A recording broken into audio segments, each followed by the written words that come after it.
90 seconds and counting. The 51L mission ready to go. In Los Angeles, where it is 3 hours earlier than Florida, NBC's affiliate, KNBC, decided to cover the launch live.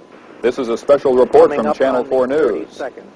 Good morning, I'm Ken Shocknick, and Space Shuttle Challenger is just a few seconds away from blasting off from the Kennedy Space Center near Cape Canaveral, Florida. Let's take a look right now. Challenger finally getting ready to leave KSC. Its launch delayed a couple of times because of weather and mechanical problems.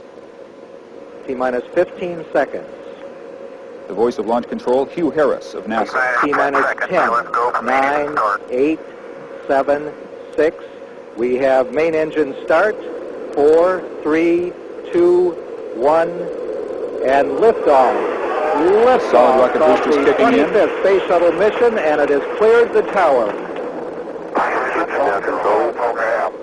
Challenger going into its roll. That's planned. Good roll program. Spiral away from Pad 39B, the first use of Pad 39B since the old Apollo days and the Skylab missions. It's chilly in Florida. Icicles formed on the pad overnight. NASA engineers were concerned that they might have broken off during the launch and affected the fragile heat protection tiles that protect the shuttle on its way back in during re-entry.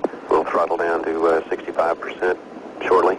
Don't know what the effect might be just yet. The astronauts will take a look later on during the mission. Engines at 65%, 3 engines running normally, 3 good fuel cells, 3 good APUs. APUs, the auxiliary power units. 2,257 feet per second. Altitude 4.3 nautical miles. Downrange distance 3 nautical miles. It's always amazing to hear how quickly the shuttle moves. It's already more than 4 miles downwind as we just Engines heard. throttling up. 3 engines now at 104%. Challenger, go with throttle up. Challenger, go with throttle up. The shuttle mission will launch, my God.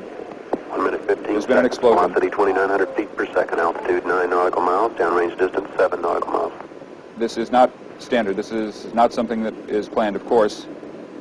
I can see a solid rocket booster has broken away from Shuttle Challenger. That's what you're looking at in the middle of your screen. I cannot see the shuttle itself. I don't know if it's able to continue on one rocket booster. If it's able to jettison that rocket booster, it will be able to return to the Kennedy Space Center, perhaps.